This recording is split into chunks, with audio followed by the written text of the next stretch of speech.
ভারতের উপর যুক্তরাষ্ট্রের ৫০% শুল্ক কার্যকর হল বৃহস্পতিবার। ফলে বাংলাদেশের তৈরি পোশাক রপ্তানি বাড়ার নতুন সম্ভাবনা তৈরি হয়েছে। পাশাপাশি ভারত ও চীন থেকে বাংলাদেশে বিনিয়োগ আসার সুযোগ দেখা দিয়েছে বলে মনে করছেন রপ্তানিকারকরা। তবে এই সুযোগ কাজে লাগাতে শিল্পে গ্যাস সংকট দূর করা সহ রাজনৈতিক স্থিতিশীলতা, বন্দর ব্যবস্থাপনা সহজতর করার উপর জোর দিয়েছেন বিশ্লেষকরা। রিপোর্ট সুমন মাহমুদের। রাশিয়া থেকে জ্বালানি তেল আমদানির কারণে ভারতের উপর অতিরিক্ত 25% পাল্টা শুল্ক আরোপ করেছে যুক্তরাষ্ট্র। এর মধ্য দিয়ে দেশটির উপর মোট 50% বাড়তি শুল্ক আরোপ করল দেশটি। এছাড়া যুক্তরাষ্ট্র চায়নার উপর 54% বাড়তি শুল্ক আরোপ করেছে। এর ফলে ভারত ও চায়নার পরিবর্তে বাংলাদেশে বাড়তি অর্ডার আসার সম্ভাবনা তৈরি হয়েছে। রপ্তানিকারকরা বলছেন, তৈরি পোশাক রপ্তানির সম্ভাবনা কাজে লাগাতে চান তারা। ইতিমধ্যে বিভিন্ন কারখানায় বাড়ছে তৈরি পোশাকের অর্ডার। সবসময় বলে আসছে যে আমাদের শুল্ক যত, তার থেকে বেশি জরুরি হলো যে আমাদের যারা প্রতিযোগী দেশ আছে তাদের শুল্কটা কততে ঠিক করা হয়।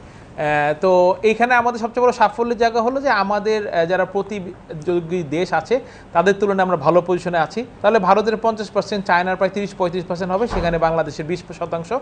ফলে অটোমেটিক বাংলাদেশের দিকে অর্ডারটা আসবে। যুক্তরাষ্ট্র সহ বিশ্ববাজারে সবচেয়ে বেশি তৈরি পোশাক রপ্তানি করে চীন। তারপরের অবস্থান বাংলাদেশ, ভিয়েতনাম ও ভারতের।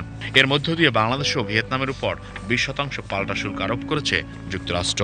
ফলে অন্য সব খরচ অপরিবর্তিত থাকলেও শুধু শুল্কের কারণে চীন ও ভারতের পরিবর্তে বাংলাদেশ থেকে একই পণ্য আমদানি করলে যুক্তরাষ্ট্রের ক্রেতাদের খরচ কমবে 30% মতো। বিশ্লেষকরা বলছেন, ভারত ও চায়নাকে মার্কিন যুক্তরাষ্ট্রের দেয়া পাল্টা শুল্কের কারণে তৈরি পোশাক খাতের যে সম্ভাবনা তৈরি হয়েছে তা কাজে লাগাতে হবে।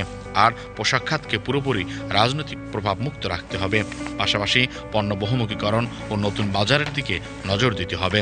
যে আমরা প্রথম থেকে তো খুবই আমরা শঙ্কায় পড়েছিলাম যে এই মার্কিন যুক্তরাষ্ট্রে তাদের যেই ট্যারিফ মূল্য তারা নির্ধারণ করেছে আমাদের দেশের জন্য, তো সেটা এখন প্রারম্ভিকভাবে মনে হচ্ছে সরকার সেটা ভালোভাবে মোকাবেলা করেছে। বিগত সময় দেখতে পাচ্ছি যে আমাদের এই রপ্তানির আসলে এই পণ্যর যে আমাদের ডাইভার্সিফিকেশনের কথা আমরা দীর্ঘদিন ধরে বলছি, সেটা কিন্তু আসলে করা যাচ্ছে না। ওই অল্প কিছু দ্রব্যের উপরেই আমাদের রপ্তানির উপরে আমাদের নির্ভর করতে হচ্ছে। নতুন বাজার খুঁজে নেওয়া, এক্ষেত্রেও আমরা কিন্তু পিছিয়ে আছি।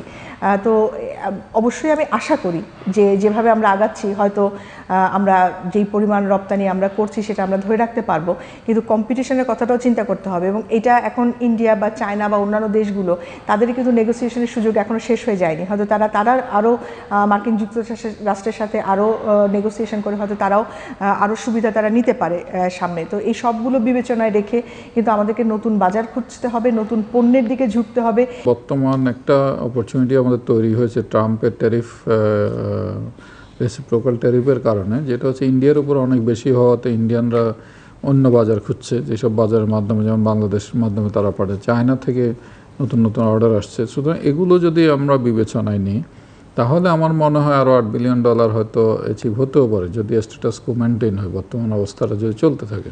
নতুন বাজার খোঁজা, তারপরে নতুনভাবে বিভিন্ন দেশের সাথে বাইলেটারাল এফটিএ করা, এগুলো দরকার আছে। এগুলো যদি করা যায় তাহলে হয়তো আমরা এই ধরনের সমস্যাগুলো নিয়ে তো চিন্তিত হওয়ার কিছু নেই। বাংলাদেশ ও ভিয়েতনামের বাইরে পাকিস্তান, ইন্দোনেশিয়া ও তুরস্ক তৈরি পোশাক রপ্তানি করে। এসব দেশের শুল্কের হারও বাংলাদেশের প্রায় সমান। তবে দেশগুলো রপ্তানি বাড়ানোর সক্ষমতা তেমন নেই বলে মনে করেন রপ্তানিকারকরা। তাই যুক্তরাষ্ট্রের ক্রেতারা বাংলাদেশের দিকে ঝুঁকবে, এমনটাই প্রত্যাশা সংশ্লিষ্টদের। Suman Mahmud, BTV news, Dhaka.